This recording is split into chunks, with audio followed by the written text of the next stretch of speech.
A man, Ming Yuan, wakes up in a room with a wall of spikes coming toward him. He hears a voice of a girl coming from the room beside him, telling him that the spikes move after every few minutes. Ning tries to get out of the room by breaking the bars on the window, but is unsuccessful. He realizes that the girl has an axe in her room, so he tells her to break the window using the axe, and after getting out, she can save him too, but the girl says that there isn't a window in her room. Ming tells her to give him the axe through the hole present in the wall, but she's afraid to do so because she thinks that Ning will escape and will not come back to save her. Ning swears on his dignity that he will rescue her too, which convinces the girl as she agrees to give him the axe. She tries to push the axe through the hole but cannot do so as the hole is too small. Ming tells her to use the axe to make the hole bigger, but when she hits the wall, they realize that it is made of granite, so they can do nothing. They both sit down as they have no idea what to do now, and the girl starts crying. Ning tells her to be quiet because he can't think if she keeps crying, but the girl says that there is nothing to think about as they just have to wait until the wall of spikes kills them. Ning asks her how she got here. She says that she doesn't remember as she was napping 1 minute and the next, she woke up on an iron bed in this room. Ning gets an idea as he tells her to break the iron bed with the axe and then pass him an iron bar from the bed that he will use to break out. She asks how he will save her, and he says that the roof is made out of rotten wood, so he will break it using the iron and rescue her. She manages to break the bed and gives the bar to Ning, who escapes successfully, but the girl thinks that Ning has abandoned her. In a flashback, we see the girl stuck in the snow with 3 other guys.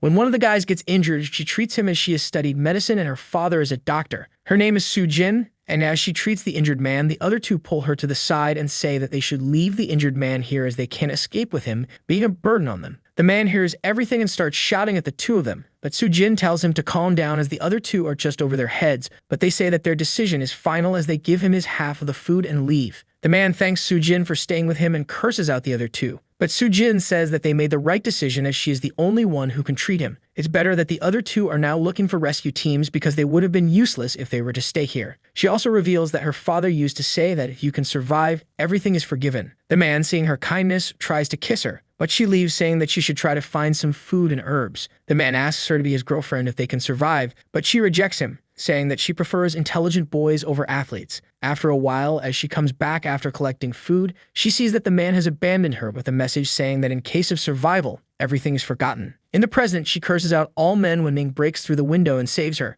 After getting out, they realize they are on a lighthouse and start going down the ladder. Ning sees that some of the ladder steps are missing, so they have to jump to the other side of the ladder. Ning does so successfully, but when Su Jin jumps, the ladder breaks and they fall into the sea beneath. Ning uses his body as a shield to protect Su Jin from the impact. Ning now feels like his body can't move as he prepares for death, but Su Jin manages to save him. She tries to wake him but realizes he is suffering from blunt force head trauma. She manages to get him into a room in the lighthouse but sees a dead body rotting when she turns on the light. A man appears before her and puts a knife to her throat, asking her who she is and how she managed to get him on this island. She says that someone also brought her here and asks the man to let her treat Ning. The man says he will now question Ning, and if she says a word, he will stab him. Su Jin says that Ning is still unconscious when the man wakes him by stepping on his hand. He asks Ning if he knows Su Jin, but Ning says he has never met her. Su Jin tries to make him remember, but the man gets angry as he had told her not to say anything. The man stabs the floor, barely missing Ning's fingers, and tells them that this is their last warning and he will not tolerate them anymore if they don't obey his rules. The man seems to think they are sent by someone named Hai Chai, but Su Jin tells him they don't know who that is. Meanwhile, Ning starts crying and acting like a little boy, which confuses both the man and Su Jin. The man asks Su Jin to explain why Ning is acting the opposite of how she had described him. Su Jin tells him that Ning acted as a shield to protect her from impact as they fell into the sea, due to which the back of his head was hit, and now Ning is suffering from amnesia. The man doesn't believe her but gives her another chance and asks if she can explain why someone that met her a few moments ago would risk his life to save her. Su Jin says that the amount of time a person knows someone is not the criteria to see if they would risk their life to save someone because the man's best friends, who he has known for all his life, might not sacrifice themselves to save him. The man knows she is correct and decides to spare them. Now Su Jin tries to make Ning remember everything, but to no avail. The last thing he remembers is that he was reading Playboy in 5th grade. They now inspect the corpse in the room and realize that the number 834 is carved on its chest. Su Jin asks the man about his name and how he got here, and he tells them that his name is He Jiang. He works for Don Chinyon of the Eastern Gang, and a few days ago, he was trying to escape some punks through a boat, but he doesn't know how he ended up here. He says that Su Jin and Ning might also have been on the same ship as him because he saw some boxes. The ship belonged to the smuggler Ming, who might have left them here after he ran into the Coast Guard. But Ning says that can't be true because if Ming was trying to flee, he wouldn't have left him and Su Jin in his cell with the wall of spikes.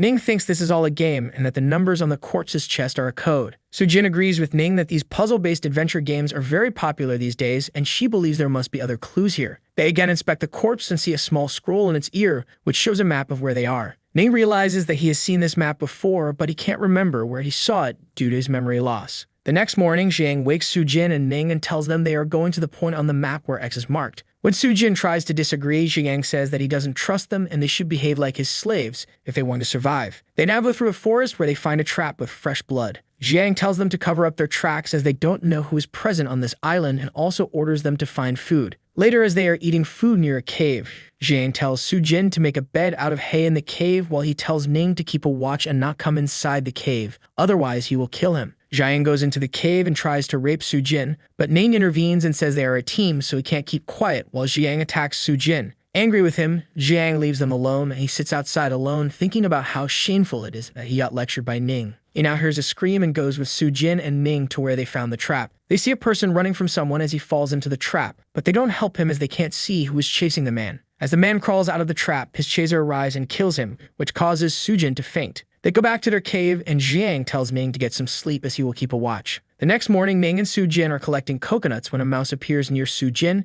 and she starts screaming. Jiang arrives quickly, thinking that the man from before, who they believe is a cannibal, has attacked. They tell Jiang everything is all right but realize that he is protecting them from the shadows, making Jiang blush. Sujin now goes to pee, where two people attack her. Jiang and Ning run toward her after hearing her scream. But as the two men are about to kill her, an LAPD cop named Tracy Candy arrives and shoots one of the men, making the other run away. She tells them to come with her as she has a group of people waiting for her. But Jiang is skeptical of her because he thinks he has seen her somewhere but can't quite remember where. More men now arrive, which causes the group to flee, but Tracy stays behind to provide cover and tells the rest of them to go through the woods and wait for her at the creek. At the creek before Tracy arrives, Jiang tells Sujin and Ning that they shouldn't trust anyone they meet and they also shouldn't tell anyone about the code and map they have found. Jiang offers to protect them and share his resources if they obey his orders, so they all agree to become a team and swear an oath on it. Tracy now takes them to her group, which consists of 3 men named Romeo, Ao Wenxing, and Kawa Ishigaki. Tracy refers to the men she killed as a savage and tells her group that she killed one today, but Romeo says that she shouldn't waste her bullets on random people, which pisses off Jiang as he grabs Romeo by the collar and tries to start a fight. But Ishigaki stops him and says that if he wants to live with them, he has to follow their rules. Jiang asks about the rules and they reveal that they have to follow the law of the place where they are from. So if they do something that is a crime in their law, they will be punished, and the punishment can range from exile to death. Tracy tells everyone that she saw an architectural complex and Ishigaki proposes that they should go and explore it, but some people in the group are against this decision. They take a vote to decide what to do, but when the votes end in a tie due to Jiang, who wants to know what Ishigaki will do in this situation, Ishigaki proposes a second vote but tells everyone that whoever votes for him will get a check for $10 million. Ishigaki runs an industrial group so everyone knows that the money is real, due to which Romeo switches his vote. Jiang now tells Sujin and Ning to vote against Ishigaki, but still the votes are 4-3 in favor of Ishigaki. Jiang says he will give $30 million to whoever votes for him, but everyone is skeptical if he has that kind of money. Jiang says that it doesn't matter if he has money or not because if someone votes for him, Ishigaki will have to offer more than $30 million for their support. Everyone still votes for Ishigaki, but Romeo decides to switch sides as he is only looking out for his own interest. The group now goes to explore the architectural complex as Ishigaki had to pay $30 million for the votes. As they go through the forest, Jiang tells Tracy that he needs to talk with her alone, but she says they can talk in front of everyone. Jiang whispers something in Tracy's ear, immediately changing her face as she tells Jiang they should talk alone. The rest of the group sees the conversation between them, but Tracy suddenly slaps Jiang and returns to the group. They manage to reach the complex, which is a pyramid that makes Ning believe that they must be in Egypt, but Ishigaki says that there are many pyramids beside the ones in Egypt, so they can't know for certain where they are. They check the surroundings of the pyramids and Tracy finds some burnt marks, meaning that someone made a fire there. They think that it must be the savages, but Ning tells them that's not the case because these fires were made using batteries which the savages can't use. Ishigaki proposes they go inside the pyramid to explore, but Romeo wants to stay outside as he thinks it's dangerous to go inside. Jiang says they should split up into 2 groups, one goes inside to explore and the other stays outside as a backup. Ishigaki agrees with him and says he should go inside as he knows about architecture. He selects Tracy to come with him as security, Sujin to come in case of emergency, and Ao to come for physical work. Everyone agrees, and after they go inside, Romeo asks Jiang why he didn't get money out of Ishigaki in this situation. Romeo also proposes that he and Jiang should work together for any votes that happen in the future, and they should try to get as much money out of Ishigaki as they can. Jiang tells him he doesn't want to work with him as he doesn't need the votes to get what he wants. He also threatens Romeo and takes his $30 million check. But when Romeo tells him that what he is doing is a crime and he will be punished, Jiang tells him that for him to be punished, Romeo should have proof of the crime, which he doesn't have. Meanwhile, in the pyramid, the group comes across some strange symbols that are very old, so Ishigaki can't read them. In a flashback, we see Sujin telling Ning about how she poisoned Jiang when he tried to rape her in the cave. She gave him the cure when they formed a team, but Jiang will feel extreme pain in his stomach during a curing process. In the present, Jiang starts feeling pain in his stomach, and just then, the savages attack them. Ning and Romeo run away, but Jiang can't do so and falls to his knees. He starts thinking about his death, but Ning returns to save him and carries him on his back. Romeo manages to reach the pyramid and pushes a switch which causes the door to start closing, but Ning and Jiang manage to get in just in time. The rest of the group arrives and asks what happened when Jiang tells them that the savages attacked them and Ning saved him, but Romeo tried to close the door and trap them outside. Ishigaki says that the situation was critical, so if Romeo had not closed the door, they would have been killed. So Jin sees a black wound on Ning's arm and realizes that he has been injected with a neurotoxin that will kill him in 10 hours if not healed. Jiang knows that he got the wound because Ning tried to save him, so he tries to go outside to get the cure from the savages, but the door is closed. Ishigaki says this door can't be opened, so their goal is to find another exit and get the cure to save Ning within 10 hours. Romeo is against this plan as he doesn't want to face the savages and proposes that they should vote, but everyone ignores him. As they keep exploring the pyramid, they come across a huge room with water and large stone pillars, which leaves them both scared and mesmerized. Ning knows he has seen this room somewhere but can't remember where. Suddenly they hear a cry for help and see 4 people stuck in the water, with one of them protecting the other 4 from drowning. Ishigaki says they should analyze the situation before saving them and asks one of them how they got here. One of the people named Andre tells him that they were dumped on this island and says that the person he is holding, who is unconscious, can read the symbols on the walls and knows the exit. They decide to save them as Ao throws a rope at Ander and pulls him out of the water. After seeing his muscles and height, Ishigaki realizes that Ander isn't a normal person and asks him to introduce everyone. Ander tells him he is from Russia and his group consists of Ding Hekun, Rika Cherry, and Professor Gerard. Tracy checks up on Gerard and tells everyone that his vitals are alright and that he will wake up if he just rests. Jiang says they don't have time for him to wake up because Ning's time is running out when Gerard wakes up and tells everyone that the symbols on the walls say that when they reach the highest point in this room, the exit will reveal itself. The largest pillar is the point they have to get to, but every 10 minutes, water comes pouring out of the inlets in the room and raises the water level by 5 meters. Each stone pillar has a different height, so they have to get to one of the pillars during one of the water level changes and wait on it for the water level to change again. They simply can't swim to the largest pillar because when the water comes, it creates a strong current that blows away anyone in the water. Ning tells them that if they make the largest pillar their destination, they can simply go to the 2 pillars in line with it. The first pillar they have to get to is 30 meters away from them, so they can easily reach it. Each pillar has a difference of 10 meters in height, so after reaching the platform, they have to wait for the water level to change 2 times and then go to the next pillar. But the problem is that not all of them can climb the pillars, so Ishigaki proposes that Jiang, Ander, and Ao reach the top first and then pull the rest up through a rope. Romeo says that if they do so, the last person they pull up will be in grave danger of getting caught in the water current, so he proposes they should draw lots. Sujin is against the idea because if someone weak like Ning, who is injured, gets the last spot, they will surely die, but Romeo says that why he should care about Ning and calls him deadweight, which makes Jiang angry as he tries to attack him, but is stopped by Ander and Tracy. They agree that lots should be drawn, which results in Rika getting the last place, and as she is only a housewife and can't climb the pillars, Ishigaki exchanges his first position with her. They now go to the first pillar and everyone reaches it safely. While they wait for the water level to change, Gerard tells everyone that Guilin built this to test strength and courage. Guilin is a mysterious ancient civilization located in South America. In 1500 BC, they were the predators of the Maya, so Guilin's records can only be found in Maya documents. When Ning asks if these savages are members of Guilin, Gerard says that's not the case as the savages were slaves of the Golian civilization and were also used as food. He also says that in the Maya language, Gulia means almighty and wisdom naga, which shocks everyone and they say that it must be exaggerated, but Gerard says that might not be the case because the intelligence of the Guilan people is said to be way above average. Some tales say that the Guilan are immortal. Ishigaki asks if they were so powerful and how they got defeated by Maya.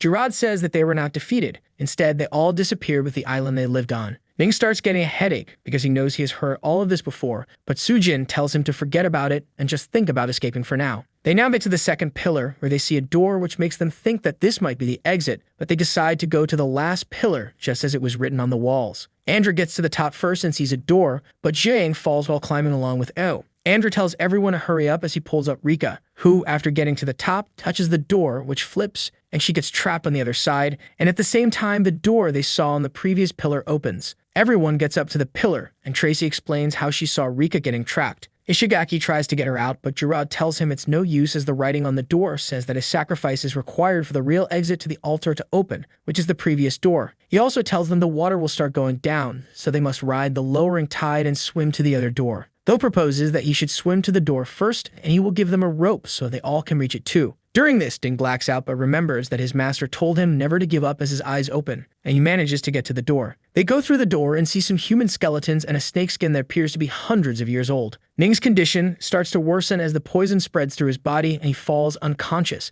Jiang tries to carry him, but Amber tells him he should carry him as it's the better option. They reach the next room, which is an altar, and Jiang runs towards it to see if there is a way out. He sees a door on the altar with some writing on it. Gerard reads the writing and tells someone to lie on the altar, which Tracy agrees to do. As she lies down, the gate opens, but Gerard tells them that the writing says that a sacrifice is needed to open the gate, so someone will have to keep lying on the floor for others to go through. Ao says that they should just find some rocks and place them on the altar. That way, they all can escape, but when they look around, they can't find any rocks, and the available ones wither away as you touch them. Romeo says that Ning should be the one to be used as the sacrifice because he is already half dead. When Sujin disagrees, he calls a vote which results in 6 votes in favor of leaving Ning here and 4 against it. Jiang tells everyone that he has no objection to the vote, but to get Ning, they will have to fight him first. Romeo asks Andra, who is carrying Ning, to put him on the altar, but Andra refuses, saying that he is a soldier and will never leave a comrade on the battlefield. Jiang hits Romeo and makes him unconscious, after which he calls a vote to leave Romeo here, which everyone agrees to. They go through the door and manage to get outside the pyramid. Jiang now tells Andra to get some rocks so they can get Romeo out as well. Meanwhile, Romeo wakes up and starts crying, realizing he has been left alone when he is attacked by something. Andra and Jiang hear his screaming and realize that it's too late to save him, so they turn back. On the other hand, Ning finally wakes up after Su Jin treats him with some herbs. Ding and Ao get attacked by a large snake, but Tracy and Jiang save Ding. Jiang stabs the snake but gets thrown off the cliff into a lake beneath it. The snake retreats and Ding tells everyone that Ao also fell off the cliff while running. Jiang finds Ao, but he is unconscious, so Jiang does chest compressions to force the water out of his lungs. Now as they go to find the rest of the group, they come across some bubbles. But when Jiang pops them, they smell something sweet coming out of them, which makes them fall asleep. The rest of the group finds Jiang and Ao, but the savages attack them. One man from the savages comes forward, and he is able to speak their language, which shocks everyone. He tells them he can speak their language because of the one-eyed man, but now asks them how they can speak his language and their relation to the one-eyed man. Gerard tells him that he learned the Gowilan language from his master, Professor Jin Zico, who has been dead for a dozen years, but when he was alive, he was a one-eyed man. The savages are now taking the group to their village because they want them to treat their chief. On their way, Jiang tells Ning that the savages' village is in the way of their destination, so they will have to flee when the chance arrives. As they reach the village, Gerard and Su Jin go with one of the savages to treat their chief, but seeing that a woman is coming with him, he starts yelling at them because they believe in men's superiority and think women can't do anything. An old savage arrives and tells him to let the girl come along. After inspecting the chief, Su Jin diagnoses him with malaria, which is to be treated with quinine, which can be extracted from cinchona. Gerard tells everyone that the chief has allowed 3 group members to search for cinchona, and if they can't do so before sunrise, all the other hostages will be killed. Su Jin, Tracy, and Andrew go to find cinchona, while the others are taken to their cells. In their cell, Gerard reads the writing on the wall. It says that the savages had no treatment for malaria, so whoever got infected was offered as a sacrifice. Then 10 years ago, the white-skinned people arrived and used their guns to defeat the savages. Many people were captured, but the white devils disappeared into the volcano. One day, a one-eyed man appeared out of the volcano and treated them for malaria. He could also speak their language and taught the savages his language as well, but when a fleet arrived from the sea, he disappeared. All this makes Gerard think that the one-eyed man is his master because even though Gerard attended his funeral, his master's body was not buried or burnt because he had signed a deal with an organization to donate his body parts after death in exchange for funding for his research. Gerard also reveals that 2 years before his master's death, he visited his house and found out that his master had created a drug that can cause fake death. Professor Zico was also very interested in the eternal life mentioned in Gowilan's history, due in which Gerard now believes that his master is still alive. The savages now take everyone out of the cell and prepare to execute them. Gerard tells everyone to be brave as the savages despise cowards, but Ding is already crying and pissing himself due to fear. As they are about to kill him, Su-jin and the others arrive with the medicine. She treats the chief, who thanks her, and Su-jin says that she will teach them this treatment method. Su-jin goes with the old savage named Eden and asks her about some monkeys she faced in the forest. The monkeys seem to be rotten, but could still move. Eden tells her not to get hurt by them. Otherwise, she will become just like them. He says that at the bottom of the volcano, the Gowilan god suppressed those monkeys that he calls ghosts, but the white devils broke the seal, and now the ghosts roam the forests. Later, as the group talks with each other about these monkeys, Ming says that maybe these monkeys were the result of the experiments Gerard's master was doing because they appeared at the same time he arrived on the island. They all agree to go to the volcano as it contains all the answers to their questions. At a mansion, a man arrives to meet with Mr. Liu and gives him his reward for winning a bet against his boss. Mr. Liu asks the man if Su-jin is still alive, but the man refuses to answer. Mr. Liu bets that the group will be able to survive because Ning is still alive. As the man is about to leave, he is stopped by Professor Zico, who is also present in the mansion. He also takes his reward for winning the bet and now bets the same as Liu.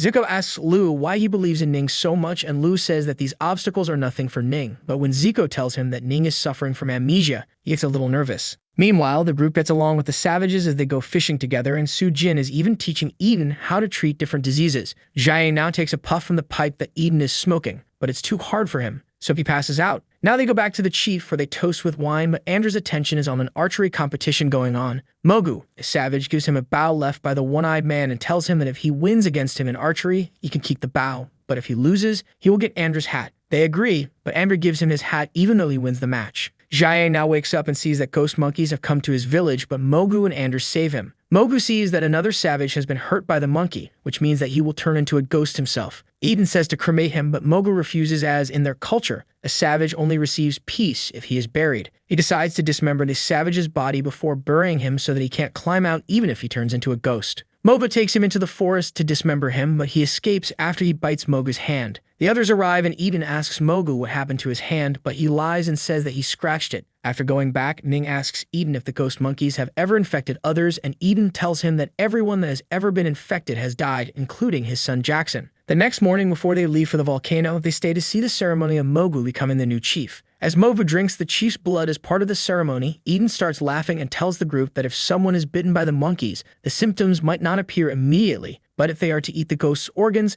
the symptoms show instantly. He tells the whole village that he added ghost organs to the blood Mogu drank because Mogu was the one that turned his son into a ghost. Mogu turns into a ghost and orders everyone to kill Eden and the others, and afterward, he attacks the previous chief. The group splits up, trying to run from the savages, with Gerard and Ding ending up together. They soon run into Ning and decide to go to the volcano when they see Su-jin getting chased by the savages who managed to catch her, but they let her go as she saved their village from malaria. Ning and the others decide to keep hiding because they don't know if the savages will be as kind to them. They decide to take an alternate route to the volcano and find a beach where they decide to rest because they know the savages won't come this way. As they look at the beautiful moon, Ning remembers something about his past and starts crying. After he gains his senses, he sees that the beach is getting smaller as the tide is coming in. They try to go somewhere else but see that crocodiles are blocking their way. Ning says they should just run past them, but Ming tells him that if they do that, the last one to cross the crocodiles will surely get eaten. As Gerard and Ming try to find a different way, Ding escapes. Ding now thinks about all the times he was helped by them and decides to go back and rescue them with a rope when he runs into Jiang. He tells Jiang about the situation, but just as they are about to go to the beach, they are attacked by the ghost monkeys.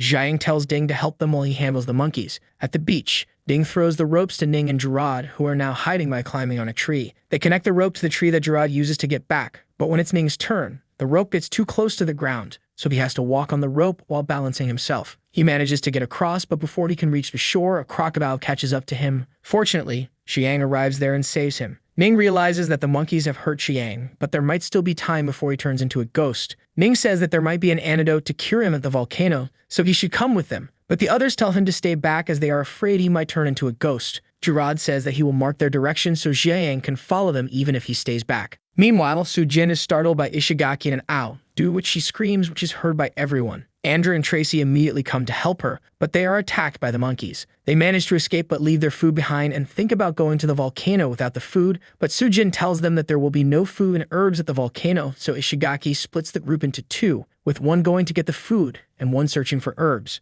Ning and the others now get stuck in a swamp, but following Gerard's lead, they slowly make progress in getting out. Ding gets surprised by a spider and starts to sink when he grabs Ning's leg, who tells him to let him go as he will save him after getting out. Jiang also arrives and gets stuck, so Ming tells Gerard, who had managed to get across the swamp, to use the tree vines to make a rope through which everyone manages to get out of the swamp. Gerard and Ding are still afraid of Jiang, but Ning says that he isn't going to leave him alone because he is his brother and he has been saved by Jiang many times, but Jiang makes Ning agree to kill him if he turns into a ghost. Gerard now apologizes for escaping from the swamp alone, but Ning tells him there is no need to do so as the main goal is survival. So Jin and her group are now discussing how they got across the swamp when Out tells Tracy that he thinks Ander likes her. Tracy reveals that years ago, when she worked with Interpol against a multinational drug cartel, she killed a man she thinks is Ander's brother, but she doesn't know that for sure. Meanwhile, Ning and his group find the food left by the others and start going toward the volcano. So Jin and everyone get close to the volcano, and the heat starts getting to them when they realize that Ishigaki is missing. They search for him separately, but hear O's scream, who also disappears.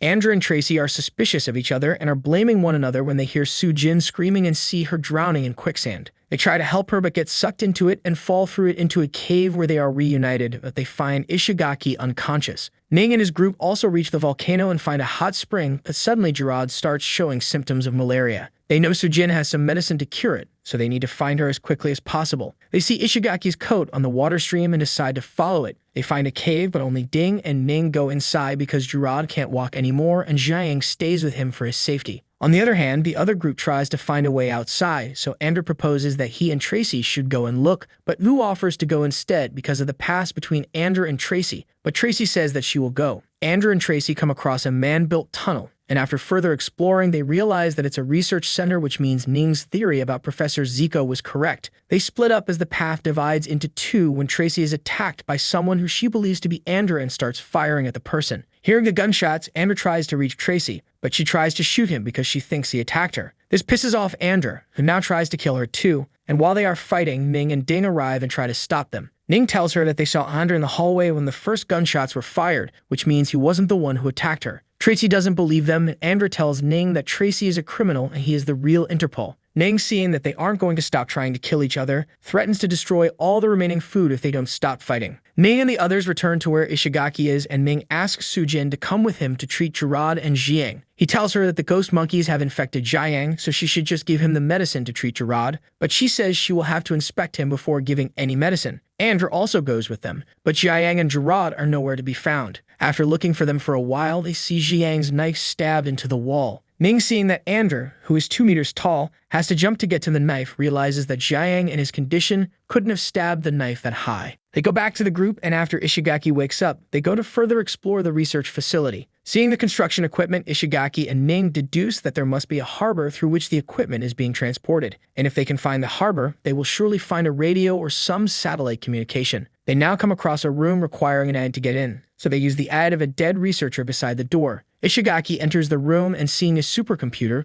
realizes that this is a data center. He tries to get into the master computer, but has a 40-digit password, so it will take a week for Ishigaki to bypass, but Ning tells him to use the supercomputer to speed up the process. The group splits into two to further explore the area while Ishigaki tries to bypass the password. Ishigaki also has control of the cameras, so he guides the others about where they should go. Tracy, Soo-jin, and Ding come across a lab where the immortal ghost monkeys are made. Ding says they should leave, but the others decide to stay as the antidote to the virus must be present here. On the other hand, Ning, Ander, and Ao find a changing room where they see that one of the lockers belongs to a US soldier, who talks about how he feels sorry for the savages, but Ander tells him not to play hero and that he will only drag everybody back. Ao suddenly starts acting strange, and upon the others asking, he reveals that he has a psychological disorder. Ever since he got nervous trying to take the final shot in a basketball game, he now loses control of his limbs every time a critical situation arrives. They now go to a restaurant at the end of the hallway and see that a large number of skeletons are present in the room. They see another door, and when they open it, they see a man sitting on a sofa. Soo-jin and the others see that someone has already stolen the drugs, but Soo-jin doesn't give up and tells the other two to keep searching. On the other hand, the person Ning's group found turned out to be dead, but they were all shocked because the corpse's condition was just like that of a living person. They search the corpse and find his id, which states that he is the research supervisor, so if they use this id, they can open the doors that weren't opening before. They also find a notebook with all its pages torn apart, and as they inspect it, someone runs outside the door. Andrew goes to find the person, but Ning tells him to leave the notebook.